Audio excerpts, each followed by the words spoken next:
Hello, everybody. Welcome into GSMC's Down by Contact Sports Podcast. I am your host, Jeremy Lapidus. Today is Monday, April 28th. We have a lot to get into. The NFL draft, of course, was on Thursday, Friday, and Saturday. Lots of action in the NBA and the NFL. We'll go over winners and losers, talk a little bit about Shedeur Sanders and the other people that fell in this draft for some reasons why, and much more. But before we get into that, remember, if you would like to be an even bigger part of the show than you already are, all you need to do is go to gsmcpodcast.net. Or if you're on YouTube, you can use that super chat feature.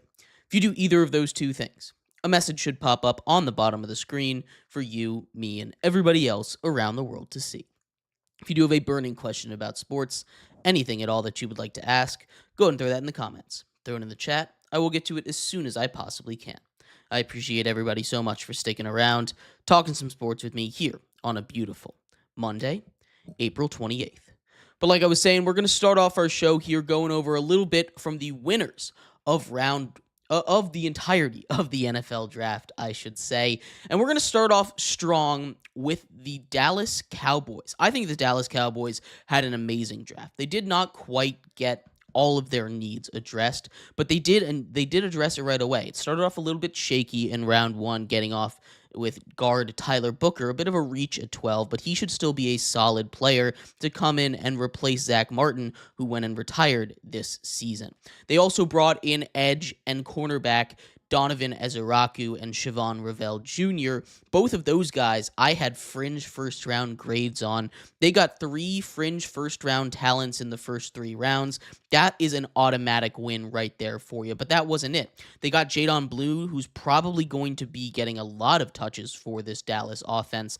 Definitely going to outduel some of the guys like Javonte Williams and Miles Sanders on that roster. I think Jadon Blue, with his pass catching ability, his speed out of the backfield, is going to be a huge get for the Cowboys as well. And they got some more starters in round 5 as well. Linebacker Shamar James, they got some solid potential in round 6 and 7. But overall, this Cowboys draft that started off, if you were just taking round 1, to be one of the bigger reaches of the draft, turned into a really solid one. And I think that's something that we saw a lot in these drafts. We saw the Cowboys, we saw a lot of teams kind of have really good drafts. There were a lot more teams that I put in the winners category than there were in the losers category, but I really did love what the Cowboys were able to do. They were one of my favorite draft classes overall. Another team that I thought had a really good draft class, especially early on, was the Kansas City Chiefs. The Kansas City Chiefs went in there, and they got exactly who they needed. They got potentially the best tackle in this class in Josh Simmons, and they were able to get him while trading down. They moved down one spot in the order to get Josh Simmons when the Philadelphia Eagles moved up to trade for Jahad Campbell. I love this for him. Obviously, there's that concern around the medicals for Josh Simmons, but what Josh Simmons brings to the football field when he's out there, he is a special talent at offensive tackle, and it's exactly the hole that the Chiefs needed to fill. They are a part of the winners, not to mention Omar Norman Lott out of Tennessee, the defensive tackle. You pair him up with Chris Jones, that is a deadly interior duo right there. I love that pick at the end of the second round. And a little bit of an upside guy in Jalen Royals at wide receiver.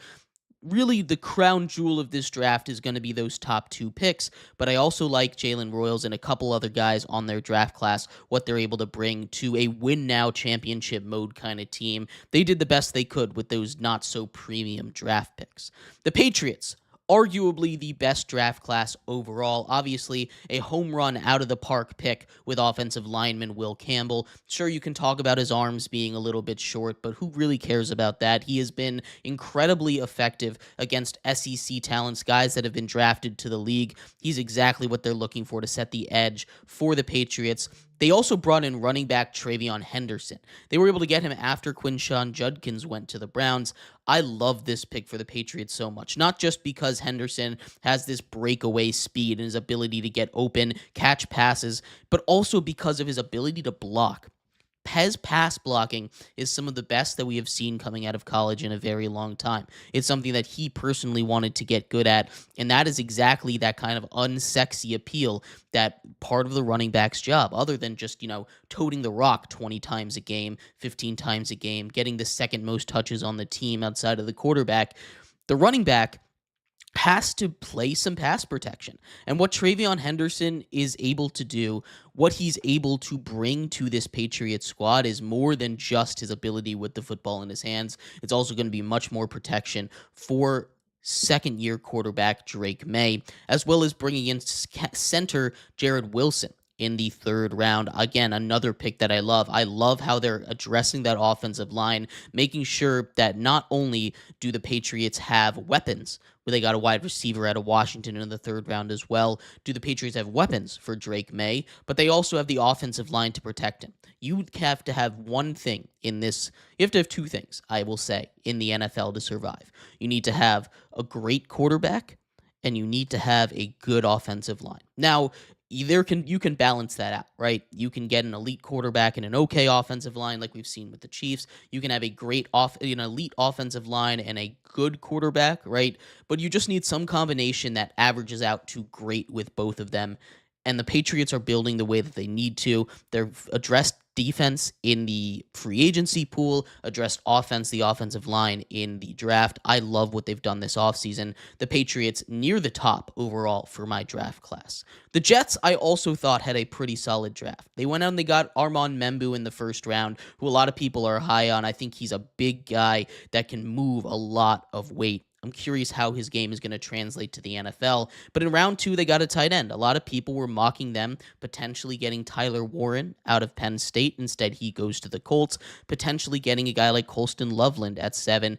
They don't. They take a guy that was projected top 10 after the combine and grab probably the second or third best tight end in this class, and Mason Taylor, who's a great receiving threat out of LSU. I love what they were able to do over there. Bring in Azura Thomas out of Florida State for the defense, as well as Malachi Moore out of Alabama. Those two guys patrolling the secondary for this Jets unit after they had lost a couple pieces in free agency. I really do love this draft for the Jets. I think they knocked it out of the park. Getting to the last couple teams that I think killed it, the Eagles. I love their draft. And a lot of it had to do with the first couple picks that they had. Of course, Jahad Campbell. He slips down to them. They trade up and get him in round 1. That was a home run of a pick from Howie Roseman. Andrew Makuba out of Texas, the safety to replace C.J. Gardner-Johnson. I absolutely love that pick. He is arguably the best safety in this class. He's safety 2 for me, only behind Malachi Starks. Ty Robinson, the defensive tackle, I love that pick out of Nebraska. He's going to be able to come in and fill that Milton Williams role after he got signed by the Patriots to a big money deal. And then they go and get a solid backup quarterback in Kyle McCord, the guy who just set the ACC all-time record for passing yards in a season after transferring out of Ohio State to Syracuse. I like that pick for him. It's nothing that's going to affect them too much, but after moving off of Kenny Pickett in the offseason, they did need a backup quarterback. Getting a guy like Kyle McCord, I like a lot. I think Howie Roseman did an excellent job, as he always does. The Seahawks also had a really good draft. You can go all the way from round 1 to 7. They might be my favorite draft class overall, starting off with Gray Zabel. He's a do-it-all offensive lineman that can play just about anywhere. Tackle, guard, he's exactly what the Seahawks need there. They get safety help with Nick Imanwari, who was climbing up boards with his physical tools. He's very much a hard-hitting safety, kind of like that Ed Reed kind of archetype, Cam Chancellor, Ed Reed archetype over there. He has a little bit of weakness to his game, but in round 2, I think it's good value. The Seahawks have been struggling to find a consistent tight end. Maybe they can find that with the pick of Elijah Arroyo out of Miami in round 2. But where I really do love this draft is the value they got on day 3 and the end of day 2. They got Jalen Milroe, who I think can be something very special. He's under no pressure to start right away, which I think is really good. You get him time to develop, and instead of just throwing him out to the wolves, I think Jalen Milroe, with his rushing ability, his rushing upside, should have some packages, but his arm talent is also there. He just needs to be a little more accurate. Sounds a lot like Anthony Richardson, another guy that I did fall in love with, but I love the Seahawks taking a chance on a guy like Milroe in round 3. They got a nice wide receiver in Torrey Horton. I love that pick as well. He's someone that's going to dominate the league. Damian Martinez out of Miami, the running back, is someone I'm shocked fell to the 7th round. I love what he can do. He's a big physical runner, and he was equally as much of a part of that success that Miami had this year as Cam Ward was. And Ricky White III, sleeping on him in round 7, he's a dangerous guy. He played all sorts of special teams at UNLV. I love what he's able to do on wide receiver, but more likely as a punt returner and a punt specialist. He played on both offense and defensive side of that special team. Had a bunch of blocked punts in this season as a specialist there. Was a great punt and kick returner. That's exactly the kind of speed that the Seahawks could use, and getting him near the end of the draft in round 7, I think is great value. And the final draft that I have deemed as a winner might be a little controversial, but I really love what they did with value. It's the New York Giants. I understand there's a giant red flag here in Jackson Dart, and I don't love that pick either. As a Giants fan, maybe I'm a little bit biased, but I don't like Jackson Dart. I don't understand why you needed to trade up for him, but the fact of the matter is they didn't have to give up too much to get him. And the rest of this draft is absolutely phenomenal. First of all, you start off with arguably the best player in the draft in Abdul Carter. You get him at 3. You don't have to move. You form what is now maybe the best defensive line in all of the NFL, pairing him up with Brian Burns, Kayvon Thibodeau, Dexter Lawrence, and 3rd-round pick Darius Alexander, who I had mocked as a potential first-round pick. He's a guy that I think in a very deep defensive tackle class is probably the 5th best DT overall. You get him in the 3rd round out of Toledo. That is going to be a home run pick. Not to mention their 4th round pick, running back Cam Skattebo out of Arizona State. He was 5th in Heisman voting last year. He falls to the 4th round. They get him now a big Thunder Lightning duo, kind of like the Thunder Lightning duo of old with the New York Giants, with Bradshaw and Jacobs, Brandon Jacobs. I love what this team is doing. I really do like that. Not to mention offensive lineman Marcus Mbao out of Purdue in the 5th round. He's a guy that a lot of people had ranked as a potential early 2nd round pick. The Giants killed this draft outside of Jackson Dart. That's the one big red flag, but I love a lot of the things that they've been able to do with this draft class, and they are absolute winners for me. If I had to go up and say what the best draft class was, I think I might give it to the Seahawks. I really do love what the Seahawks did. Again, they addressed all their needs, and they got some really good value late in the draft. I also really like what the Cowboys did. They get 3 potential first-round picks and some guys that can come in and immediately contribute for them. Those are 2 drafts that I like a lot, as well as the New York Giants. If it wasn't for that Jackson Dart pick, I think the Giants legitimately might have been my favorite draft overall, but that is something that is hard to overlook. But I'd love to hear your thoughts. Who do you think had the best draft? Who do you think I missed in this list of winners in the NFL draft? I'd love to hear your thoughts. We're going to take a quick break. When we come back, we turn our attention to the other side. It's not all good in the world of the NFL. You can mess up a pick, and despite how deep this draft class was, there were a couple teams that I was a little bit head scratched over what they were doing, why they were doing it. We'll talk about those teams coming up next here on GSMC's Down by Contact Sports Podcast. I feel like I'm losing my mind. Is everybody in the world blind? Please, Lord, give me a sign, a sign. I feel like I'm losing my mind. Is everybody in the world blind? Please, Lord, give me a sign, a sign. I wanna be the greatest. Everybody on the fake shit. I look around and feel like everybody is the fakest. I make this every day and I'm impatient, hoping one day I blow up from the basement. Statement, the top is so vacant. I don't hear shit that I think is amazing. Waiting for my day when I'm playing sold out shows for 1,000 faces. Hey, Give me that crown, get in my way and to be put down. It ain't your place, all this my town. If I want that shit, then I'll get it right now. I'm losing it, the noose it fits, I'm losing shit, a stupid myth. You choose to live or choose to dip, you choose to fight or lose your grip and lose a gift. I feel like I'm losing my mind. Is everybody in the world blind? Please, Lord, give me a sign, a sign. I feel like I'm losing my mind. Is everybody in the world blind?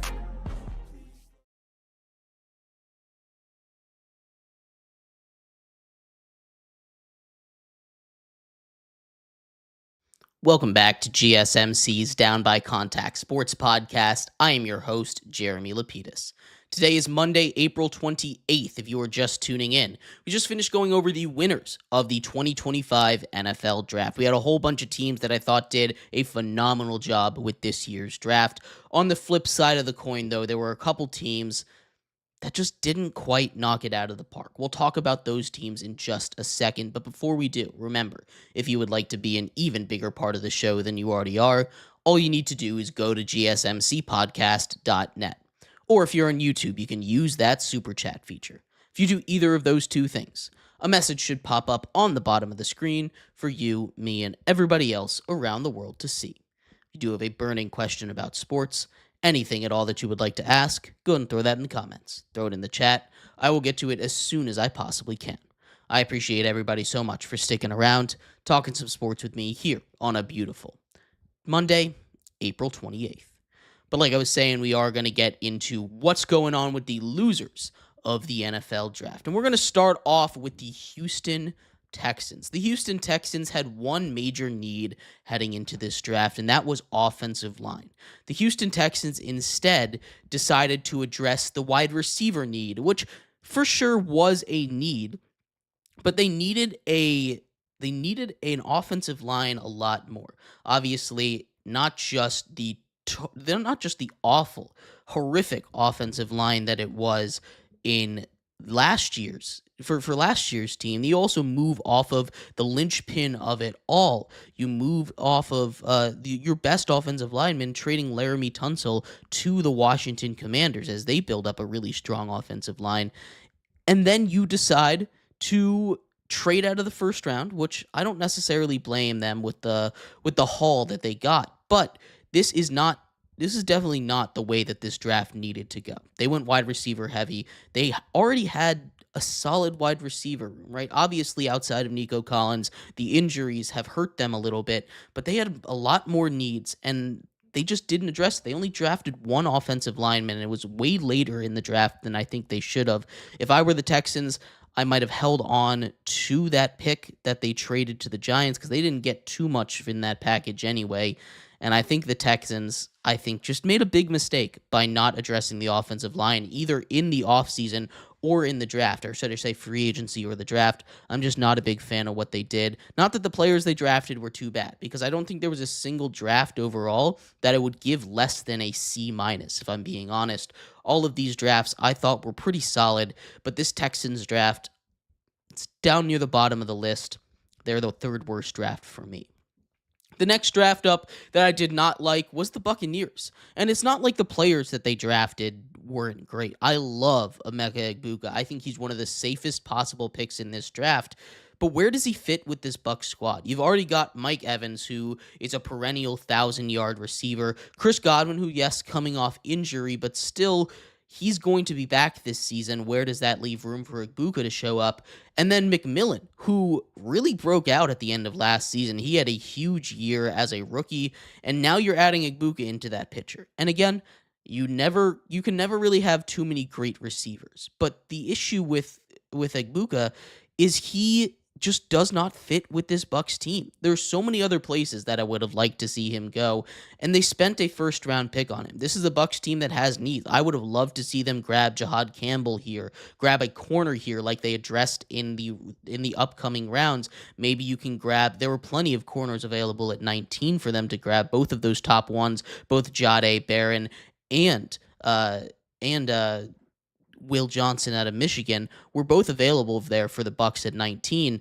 Instead, They grab a receiver, which is definitely not a position of need, and they go and they get those corners. I love the fact that they went and got corners, but I don't love the corners they drafted. They draft Benjamin Morrison out of Notre Dame and Parrish out of Kansas State. I just did not love those two corners. They were not quite near the top of my corner list. And again, there were just better positions out there for them. I would have loved to see them address a linebacker position a little earlier on in the draft. As much as I love the players that they got, as much as I love Egbuka, I just don't understand the draft ideas there. This is another draft that, again, not going to be too harsh on it because they got a couple of really solid pieces and players that can come in and, immediately produce. But I don't really love the direction that they were going in. I'd give this one probably a solid C, just a very average draft. And the final draft that I had a big problem with was the Cleveland Browns. And it's not because they took Shedeur Sanders. I kind of don't mind the fact that they took Shedeur Sanders, especially in the 5th round. It was everything else that led up to this. First of all, it looked like they were setting up to have a really solid draft. The one question is Travis Hunter really worth all of that? The Jaguars thought yes. I'm in the camp that I think the Jaguars are right in giving up that much for Travis Hunter. The Browns said, you know what? We don't think he's a generational talent. We'll move off of him, and we'll draft in the 1st round defensive tackle Mason Graham, who I think could be one of the best players coming out of this draft when all things are said and done. I love Mason Graham. I love his style of play, and I love what he brings immediately to this Browns defense. You pair him up next to Myles Garrett, that is going to be a dangerous, dangerous defensive line.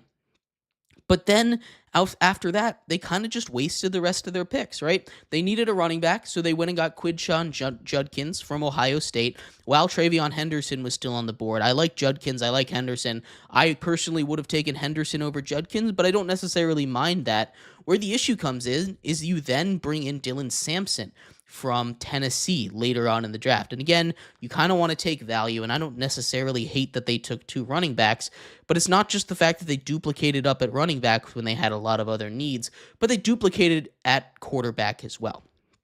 They drafted Dylan Gabriel in the 3rd round to fill a quarterback need. Joe Flacco currently the head of that quarterback room, with Deshaun Watson probably not going to play even if he was healthy, but he's hurt for the rest of the season with that Achilles injury. You now bring in Super Bowl champion Kenny Pickett. You bring in elite quarterback Joe Flacco. These two guys that are here in charge of that quarterback room as we head into the draft. Then they get their guy in Dylan Gabriel, which I thought was a little bit of a reach at round 3, but if they like their guy there, a really accurate quarterback that led the number 1 team in the nation all season long, I don't necessarily hate that pick. Then they just do a big head scratcher. They get Shedeur Sanders, and we'll talk a little bit more about Shedeur Sanders and why he fell to the 5th round, but the Browns, instead of addressing positions of need or taking just simply best available, decided to have a whole bunch of controversy around them now. It feels like the front office wasn't super interested in drafting Shedeur Sanders anyway, with the reaction that they had in the war room, in the draft room over there. Felt like it was coming from up above. That's just a tough look for the Browns right now. I'm really curious how it's all going to play out because I don't know who's going to start at quarterback there. I don't know what the locker room's looking like. It's just a big mess, and they've added more questions to themselves than answers, which is the opposite of what you're supposed to do in the draft. I know Mel Kiper gave the Browns an A+, and again, I don't necessarily think that this draft was all bad. I think Shedeur Sanders can be a star in this league. I think that Dylan Gabriel also could be better than him, so I don't necessarily think taking him ahead was the worst thing. But they just did not get the best that they could have. There were a lot of other teams that I thought got value when they needed it, got value when they could. The Browns, I felt, reached on a lot of guys, took a little bit of a conservative approach, and at the end of the day, just made head-scratching move after head-scratching move to make things more complicated and a little less clear heading into the season, which is the opposite thing that you want when the draft finishes up. But I'd love to hear your thoughts. What do you think were the biggest losers in this year's draft? I'm not a big fan of the Browns, the Texans, or the Bucks. I'd love to hear what your thoughts are. We're going to take a quick break. When we come back, we turn our attention to the man of the hour. Speaking of the Browns, Shedeur Sanders. We'll talk about how he fell to the 5th round, why he fell to the 5th round, everything going on with him, that prank call, and what a crazy week it was for Shedeur. That's coming up next here on GSMC's Down by Contact Sports Podcast. Looking for your daily fix of sports talk without having to pay for it? GSMC Sports Network is available on YouTube. Just search GSMC Sports Network. Get your fix of daily sports talk shows on YouTube, absolutely free. NFL, college football, NBA, MLB, MMA, UFC, fantasy football, and so much more. GSMC Sports Network has shows running all day long, with new sports shows starting every 2 hours. Just like on your favorite cable sports channel, except GSMC Sports Network is absolutely free. Just search GSMC Sports Network on YouTube to catch one of your new favorite shows, like the GSMC College Football Podcast, Chip Shot Football Podcast, Hoops and Heels Women's Sports Podcast, GSMC Basketball Podcast, and so many more. Check it out for yourself. GSMC Sports Network, now available on YouTube absolutely free. Search GSMC Sports Network on YouTube right now.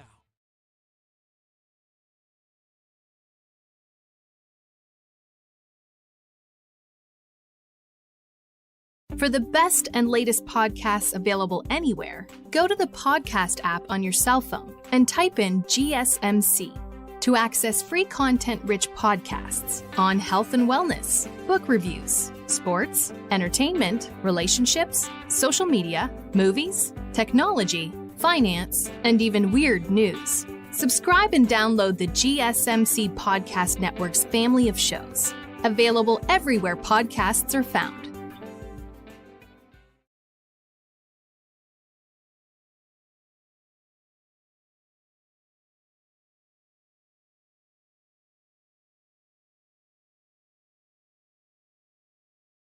Welcome back to GSMC's Down by Contact Sports Podcast. I am your host, Jeremy Lapidus. Today is Monday, April 28th, if you were just tuning in.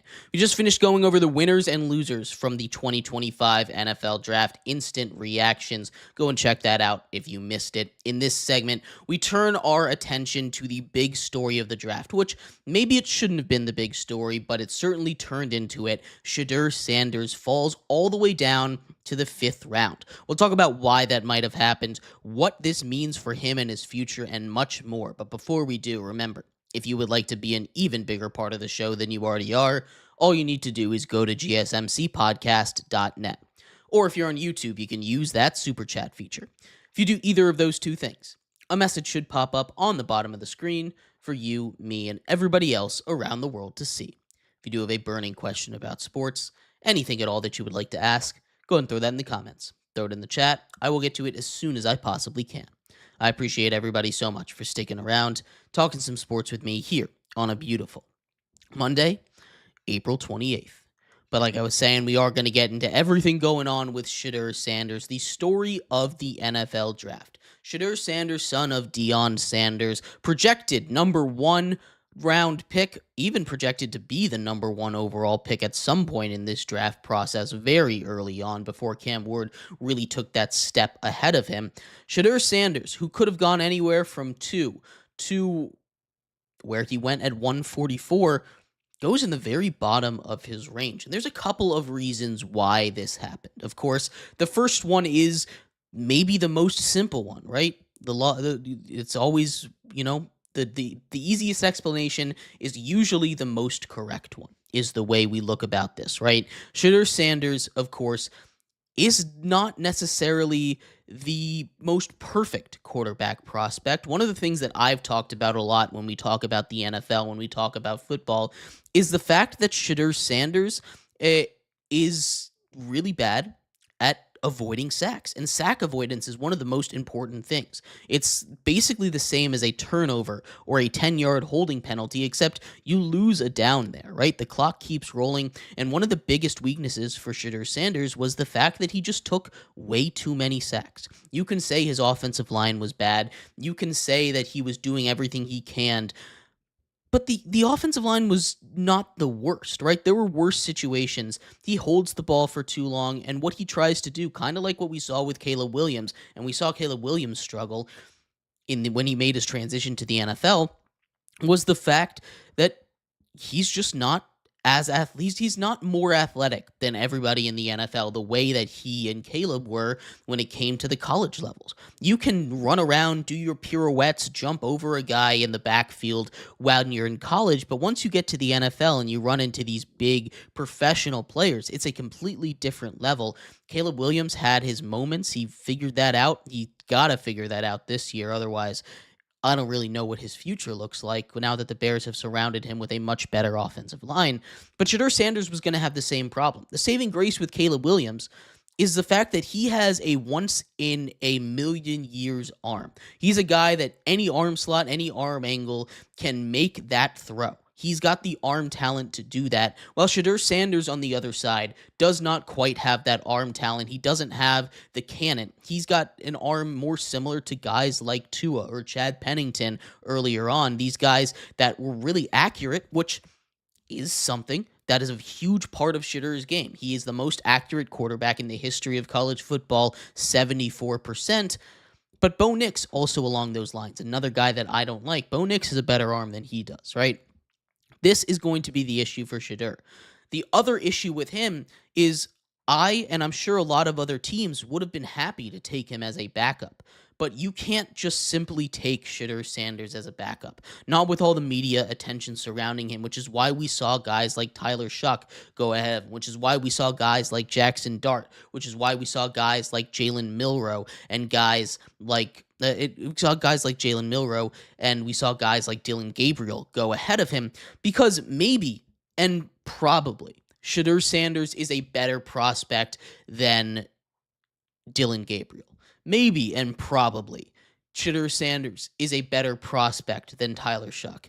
Maybe and probably he's a better prospect than Jackson Dart. But at the end of the day, if you are taking a quarterback to not start immediately and you decide your guy is going to be Shedeur Sanders, that is inviting an unwarranted media firestorm. The second your starting quarterback throws one bad interception, the second he misses a wide open read, the second something goes wrong for your starting quarterback and you've said Shedeur Sanders is not the starter, the questions are going to be flooding in. And the difference with Cleveland is, despite the fact that they took Dylan Gabriel ahead of him, there's no clear number one there. You're not going into this season and saying, okay, Joe Flacco, you're our guy no matter what. You're not going into this season and saying, okay, Kenny Pickett, you're our guy no matter what. Okay, Dylan Gabriel, Shedeur Sanders, you're our guy no matter what. Nobody is saying that. That is not something that people in Cleveland are sure about. Again, more questions than answers when we talk about this Cleveland draft. To have him fall to the 5th round is, I think, a little more of a symptom of just his circumstances, being Deion's son, having so much media around him. I think in reality, Shedeur Sanders is a round 2 or 3 guy. He's definitely a day 2 guy, probably round 2 more than round 3, but at least a day 2 kind of guy, which is why I was shocked when he ended up going to day 3 without having his name being called. Of course, then at that point, there was the whole prank call situation, which an NFL investigation has led that the prank call came from Jax Ulbrich, the son of Falcons defensive coordinator Jeff Ulbrich, former interim head coach of the New York Jets last season. That one, of course, not the best way. But the other thing that has been talked about with Shedeur Sanders is his leadership, his maturity level. They're saying that his pre-draft interviews were horrendous. I don't think that's the reason. I think it was much more a combination of, hey, this guy isn't quite ready to start. He's not a must-get prospect, and the media firestorm that comes with him. I think if he was the same level of celebrity as Quinn Ewers, who went in the 7th round, he would have gone in the second round, no doubt about it. He probably even could have gone in the first. But the fact that you have all of that media coming with him, the fact that you have to deal with all of the questions and all of the uncertainty while still trying to develop a quarterback that is not the easiest thing to do in the NFL, I think that was a much bigger thing for NFL teams rather than him just having a bad interview. Now, we've seen this kind of get blown out of proportions a little bit. I don't think Shedeur Sanders is walking into the interview and being just an awful person to these guys. I think from everything I've seen out of Shedeur Sanders, he seems like a really good kid. Sure, he's a little bit cocky, but that's a positive trait in the NFL, right? You look at Cam Ward, that man is equally, if not more cocky than Shedeur Sanders, but the difference is Cam Ward doesn't have the media attention that follows him around like Shedeur Sanders does. His dad isn't maybe the most polarizing player in the NFL, right? There are a lot of reasons why this is, but if you were going to sit down and say Shedeur Sanders fell because he was being a bad person in the interviews, because Shedeur Sanders did not know how to be professional, always blames his teammate and is not a good leader, that is wrong, that is incorrect, that is misleading. Maybe that has something to do with it, but Shedeur Sanders falling to the 5th round is because he is not a for sure selection, and all of the media attention surrounding him is just a little bit too much to deal with rather than getting a guy like Dylan Gabriel. That's what I think it is. Everything we've seen out of this kid, I think, is nothing but good. And it sucks that his name is kind of being dragged through the mud like this. It also sucks to see him fall to the 5th round because of circumstances he can't control. Sometimes things work out. We look at the Ball brothers, right? LeVar Ball was able to get 2 of his 3 kids drafted and has basically built a little social media empire with all his kids, right? That is very impressive. We've seen this work in the past. It just did not work this time because Shedeur Sanders, unfortunately, was not that level of football player, and that is really just what it is at the end of the day. But I'd love to hear your thoughts. What do you think the reason for Shedeur Sanders falling to the 5th round is? Do you think that was too far for him to fall? Where would you have taken him if you were in that NFL GM room? I'd love to hear your thoughts. We're going to take a quick break. When we come back, we turn our attention over to the NBA. Lots of NBA action to go over. It wasn't just NFL draft this weekend, but some crazy NBA games. We'll take a look at where everything stands. The first team has already been eliminated. We'll talk about that and much more coming up next here on GSMC's Down by Contact Sports Podcast.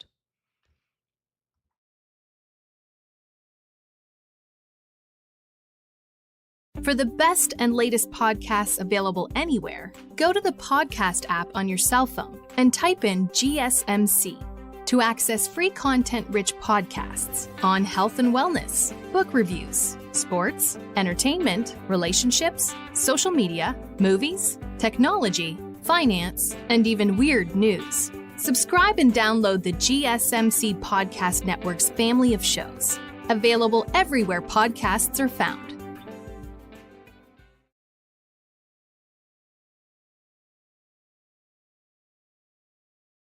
Looking for your daily fix of sports talk without having to pay for it? GSMC Sports Network is available on YouTube. Just search GSMC Sports Network. Get your fix of daily sports talk shows on YouTube, absolutely free. NFL, college football, NBA, MLB, MMA, UFC, fantasy football, and so much more.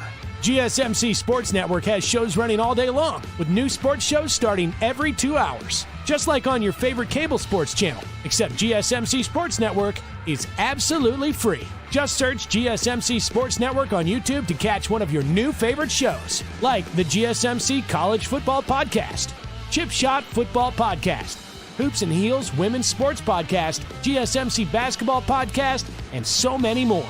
Check it out for yourself. GSMC Sports Network, now available on YouTube absolutely free. Search GSMC Sports Network on YouTube right now.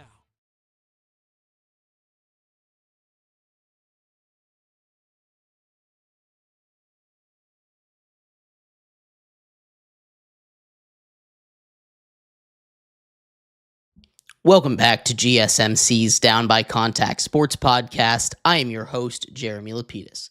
Today is Monday, April 28th, if you are just tuning in. We just finished going over why Shedeur Sanders fell all the way down to pick 144 in the 5th round of the NFL Draft. In this segment, we turn our attention to basketball. The first round is halfway done at this point. One series is over, another series about to be over. We'll talk about everything going on in the NBA playoffs coming up in just a second. But before we do, remember, if you would like to be an even bigger part of the show than you already are, all you need to do is go to gsmcpodcast.net. Or if you're on YouTube, you can use that super chat feature. If you do either of those two things, a message should pop up on the bottom of the screen for you, me, and everybody else around the world to see. If you do have a burning question about sports, anything at all that you would like to ask, go ahead and throw that in the comments. Throw it in the chat. I will get to it as soon as I possibly can. I appreciate everybody so much for sticking around, talking some sports with me here on a beautiful Monday, April 28th. But like I was saying, we are going to get into everything that you need to know for the NBA playoffs. The NBA playoffs, of course, did not stop like the rest of the world did for the NFL draft. Let's give you an update in the action that's going on right now. The Cleveland Cavaliers are putting on the finishing touches on a potential sweep, currently up by 39 points at halftime to the Miami Heat, 72-33. They win this game, they sweep this series, the second 1 seed to move on. This one just about all done. I would be shocked if there was a comeback. It would break the record that was just set by the Thunder for the largest halftime comeback in NBA history. NBA playoff history, I should say. So I'm ready to call this one a game. Congratulations to the Cleveland Cavaliers for advancing to the second round of the NBA playoffs for the second straight year at this point. They're having an amazing season. But outside of that, there is plenty of action in the NBA that is actually worthy of being talked about. And we'll start off with the biggest market. The Los Angeles Lakers. They are down 3-1 to the Minnesota Timberwolves after choking in yet another game away in the fourth quarter. You want to talk about why this series is at 3-1 in favor of the Timberwolves? You can talk about it for a myriad of reasons. You can say the big three for the Lakers has not been super cohesive. LeBron James hasn't played his best series. Luka Doncic is doing his thing. He got the stomach bug in one game. Outside of that, he's been amazing. Austin Reeves hasn't really been stepping up. The Lakers' depth hasn't been there. Dalton Knecht is not getting in the game. They don't have the defense to deal with Julius Randle with their small ball lineup. There's a lot of reasons why, but the main reason why this Lakers team is losing these games is because they cannot make a shot down the stretch. This is a Lakers team that has yet to score more than 20 points in the fourth quarter. This is a Lakers team that through 4 games has scored 20, 19, 19, and 13 in the fourth quarter.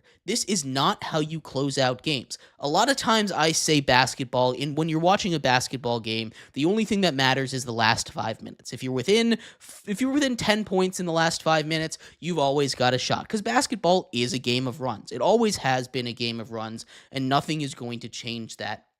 But with the Lakers being unable to make a basket in the fourth quarter, they are taking all of their potential to win these games and just throwing it out the window. They have been leading or within 2 points in 3 of these 4 games. They have lost 3 of these 4 games. The only game that this wasn't the case was when they were getting blown out in the first game. This is just a mess by the Lakers. I don't know if it's coaching. I don't know if the players are tired, if LeBron James can't be a closer right now. I don't know what's going on, but either way, they need to figure it out quickly, because this is going to be a real tough deficit to claw out of. The Timberwolves, I will give them their credit. Anthony Edwards playing amazing. He is outdueling Luka Doncic at just about every single occasion. Julius Randle is having a great series. They're going after Luka on the defensive side of the ball. That's the reason why he was traded away. It's a little bit concerning, but also he's not the reason why they're losing these games. He's dropping nearly 40 every single night. He has been an absolute flamethrower for this Lakers team. This is a Lakers team that most likely is not going to win this series. They need to go out and get a center, right? I've seen a lot of online discussion about how this series would have been different if they had Mark Williams. I don't know how different it would be, but I think it would be a little closer. Having some rim protection, having a guy that can match up against your Goberts and your Julius Randle rather than going to that small ball lineup all the time and having a guy like LeBron at center. It's just not working the way that they want it to. They need to switch some stuff now, get Jackson Hayes a little bit more involved maybe, although maybe that won't do anything either. It's kind of desperation time for the Lakers. They've got their backs against the wall. They need just one. They need to sweep the rest of the series. Down 3-1. They need to figure this out. The other big news in the NBA, Damian Lillard. This one, not great news. Damian Lillard has suffered a torn Achilles, confirmed today by Chris Haynes and Shams Charania. The Bucks also fall 3-1 early in the first quarter. Dame goes down with a non-contact injury, making a cut to go and get an offensive rebound. He goes down on the court. It's no good. Damian Lillard, this is not just an issue for this postseason. This Achilles tear is most likely going to keep him out for all of next season. And that one opens up a whole nother can of worms, because the Pacers are going to win this series.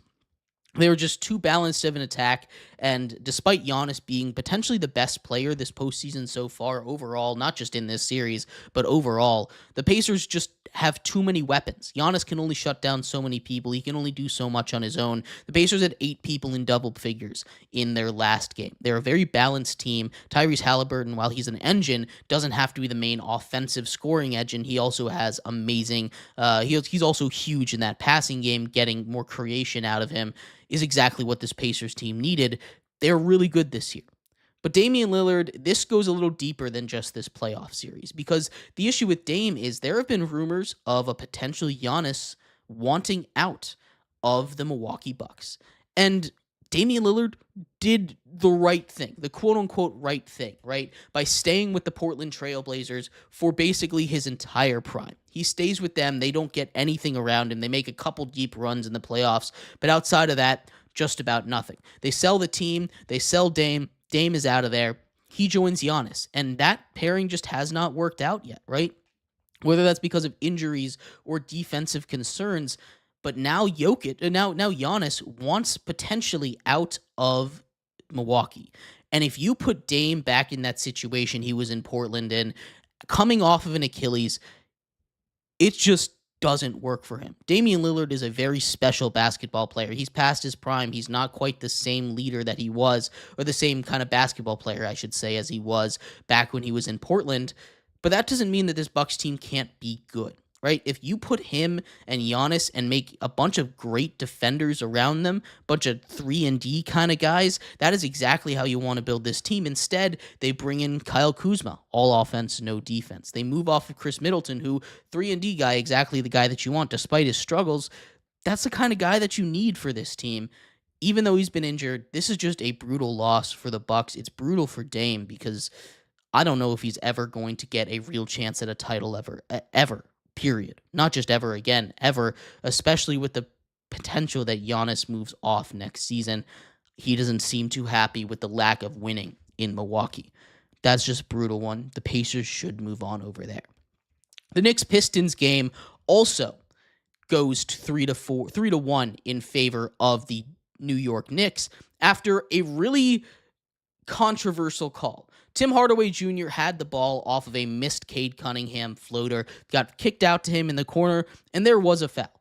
I'm not going to sugarcoat this, say, there was a potential foul. There was a foul here. They called no foul. It was a 1-point game, and then the clock runs out. Tim Hardaway Jr. jumps. He did draw that contact, right? He pump faked and then jumped into the contact, but that has been called a foul all series long. There was a whole set of debates around whether or not Jalen Brunson should be allowed to celebrate baiting a foul. That was something that Tim Hardaway Jr. did. He got the defender off his feet. He drew a foul in a 1-point game. Would have been 3 free throws. Should have been 3 free throws. And now instead, Cade Cunningham and the Pistons haven't won a home playoff game since 2008. They snapped in their one win a 15-game losing streak in the playoffs, which was the longest in the history of the NBA. But now they can't win a game at home. Cat and Brunson are both amazing, right? Cat makes a couple of huge shots down the stretch in Game 4, but really that Tim Hardaway Jr. foul not being called kind of sunk their season. It's a lot different going back to the Garden tied at 2 than it is 3-1. And it's just real tough for this young Pistons team. I think this Pistons team will be back. They have a superstar in Cade. This is their first season under Coach J.B. Bickerstaff. They got a lot of good pieces, and they can only really get better from here. But that is a brutal way for their season to basically fizzle out. They've got one more game. So they've got one more game for their bubble, I should say. The Knicks probably win this game in 5 or 6, but that's just a brutal way for this series to go. The Magic, they've kept the games close. We've seen Jason Tatum not be his greatest after dealing with a little bit of that injury on his wrist. Still 3-1 at this point. That series also just about over. We talked about the Cavs and the Heat that game. That series also over. The Thunder have completed the sweep, the first team to move on in this round. They had a bunch of firsts. They're the youngest team in NBA history to make it this far in the playoffs. They've now swept. They have the largest blowout win in NBA playoff history. They had the largest halftime comeback in NBA playoff history. The Thunder just absolute dominance over the Grizzlies, although the Grizzlies did start to figure them out down the stretch. Of course, no John Morant definitely hurts, but Scottie Pippen Jr., he had an amazing series. He really did. I was really impressed by what he did, stepping up when they needed him to. He's done that all season, but now they go into an off season where they don't have a coach. They don't really have a kind of direction to go in. This is a really important off season for the Grizzlies to see if they blow it up or try and get back on top like they were just a couple of seasons ago. And the final two series I want to talk about here, the last two on my list, the Clippers. That series has been amazing. That series is tied at 2 right now. Aaron Gordon with a putback dunk off of missed Jokic 3 with literally milliseconds to go in the game saves the Nuggets from an all-time collapse. Entering that fourth quarter of Game 4, the Nuggets had a 20-point lead. A 20-point lead entering the fourth quarter. The Clippers simply switched to zone defense. The Nuggets had no answers for that. They turned the ball over consistently. The Clippers went on a shooting spree where they just could not miss. They tie this game. They take the lead on a tip-in from Yusuf Nurkic. Ivica Zubac. Apologies. This is a very good Clippers team. These two teams going back and forth, and a buzzer beater from Aaron Gordon ties this series up, heading back to Denver. That is a massive, massive play from him. That's exactly what we were waiting on. Outside of that, the Warriors took Game 3 without Jimmy Butler. Game 4 is tonight. Jimmy Butler expected to play. He, of course, took that hard fall after colliding midair with Amen Thompson. That's just not a good look for either of them. Obviously, glad that Jimmy Butler is back and healthy, but you'd love to see him available 100%. Now, Steph was able to help the Warriors pull away in Game 3, take a 2-1 lead. Now they finish up the series in Golden State, or finish off the set in Golden State before going back tonight. I think even with Jimmy Butler back in the lineup, I think this is one where we see Jalen Green and this Rockets squad even it up back at 2 games apiece before going back home. Jimmy Butler, I don't think, is at 100%, despite him being expected to play tonight, but it should be a really good game when the Warriors take on the Rockets tonight in Oracle Arena. But I'd love to hear your thoughts. What do you think about the NBA playoffs? What's going on right now with all of them? I'd love to hear what you think. We're going to take a quick break. When we come back, we finish off our show with the other playoffs going on, the NHL playoffs. The Western Conference completely tied at 2. The Eastern Conference, a little bit more of those series not quite going the distance. But we'll talk about all of that and more coming up next here on GSMC's Down by Contact Sports Podcast.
Welcome back to GSMC's Down by Contact Sports Podcast.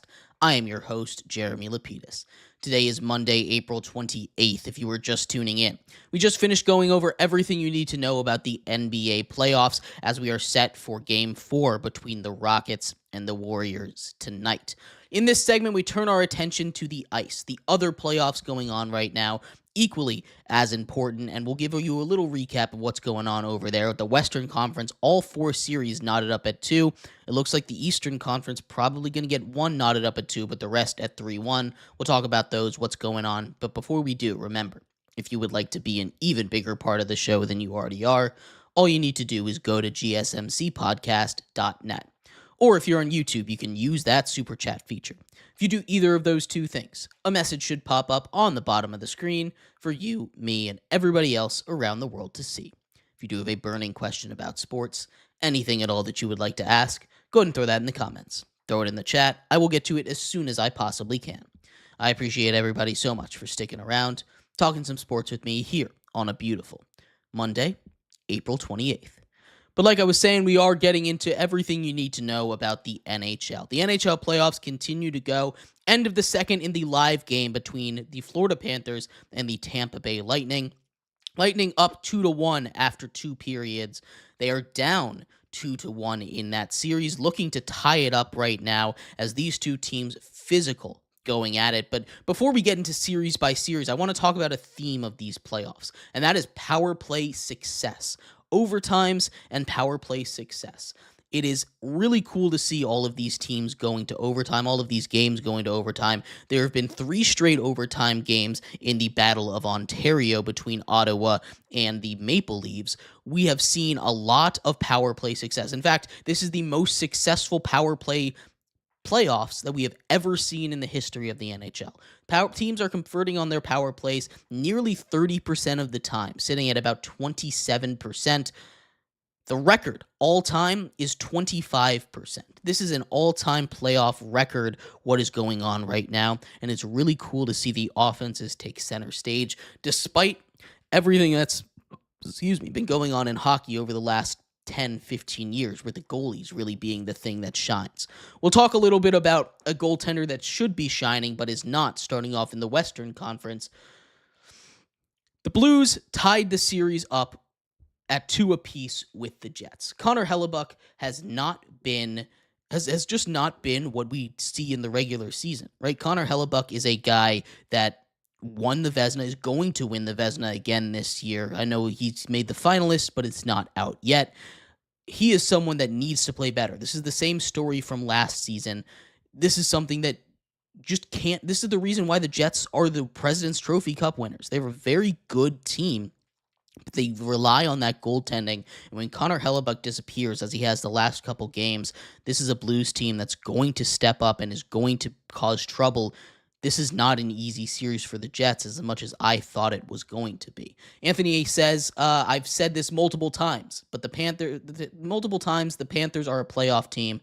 I don't think they care much about where they end up in the standings because their playing style is more playoffs than the regular season. And we can talk about that, right? Just like in every sport, all of these things kind of get a little bit more intense, a little bit less reffed in the playoffs, right? We're seeing in the NBA when they're allowing to be a little bit more physical, but that takes up to another big notch in the playoffs. Obviously, a big physical hit in this game currently taking place between the Florida Panthers and the Tampa Bay Lightning, where Aaron Ekblad hits Brandon Hagel over here.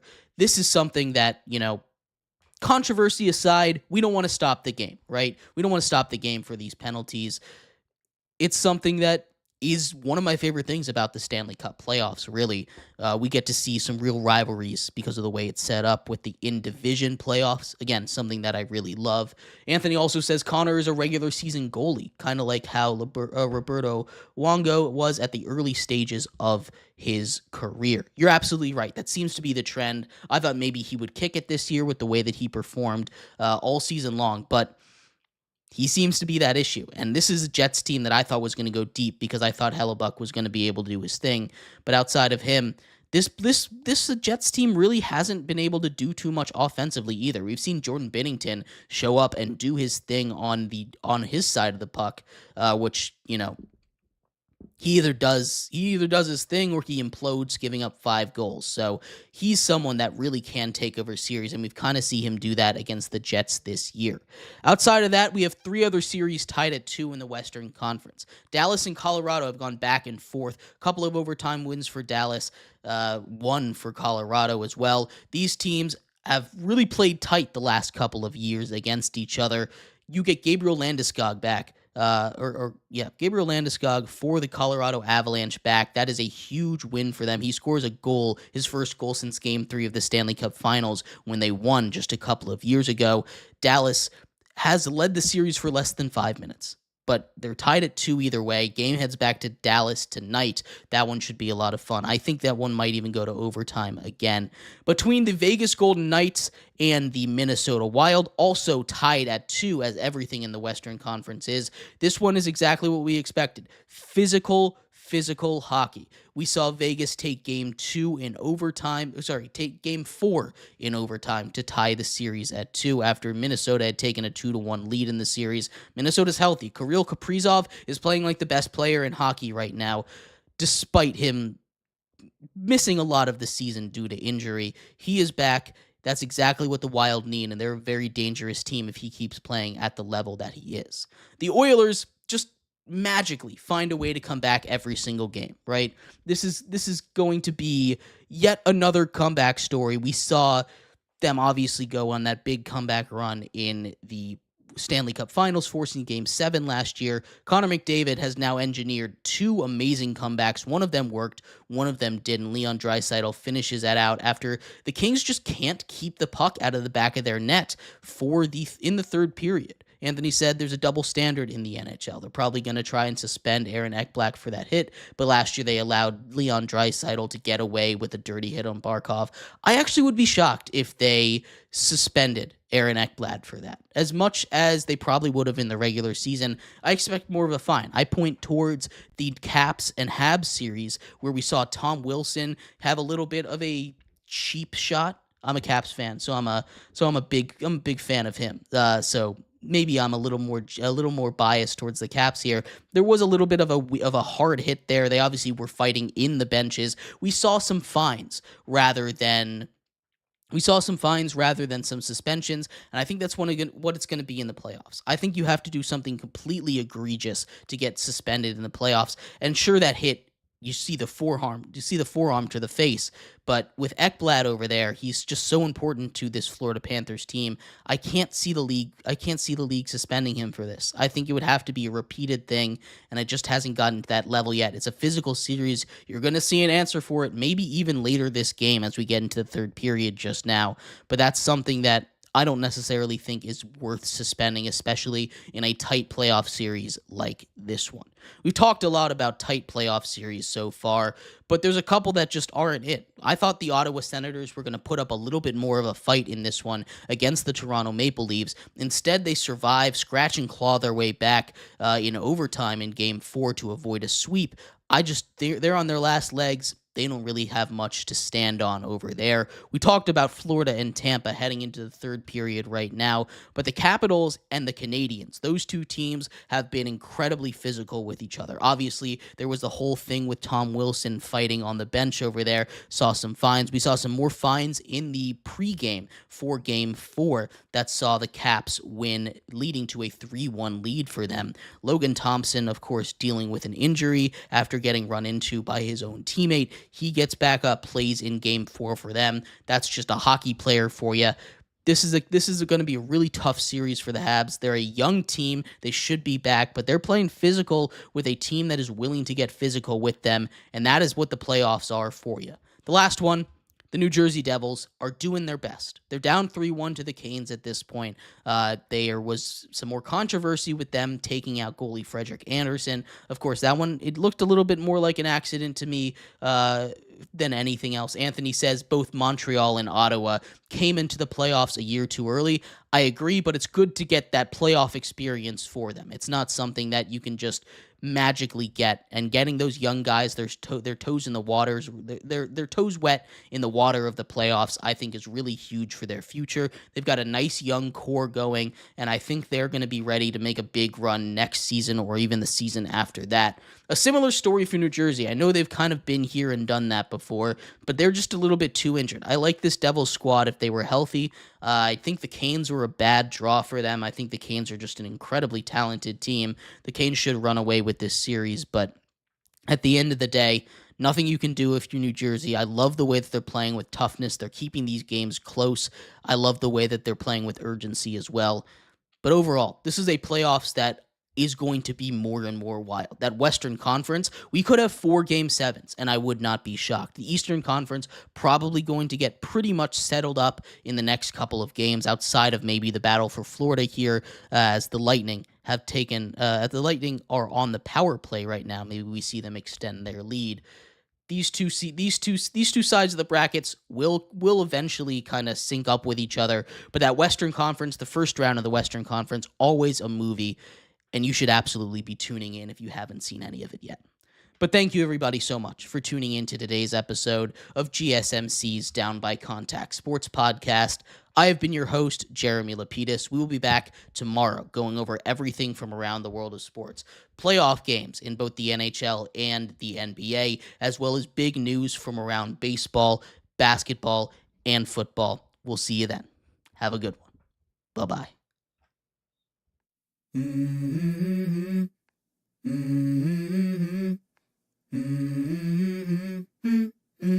Let's go. I wake up to a little bit of drool on my pillow, feel like it's gonna be a bad day. Yeah, I'm tired of shit, and the coffee ain't hit yet, damn, ain't that great. I don't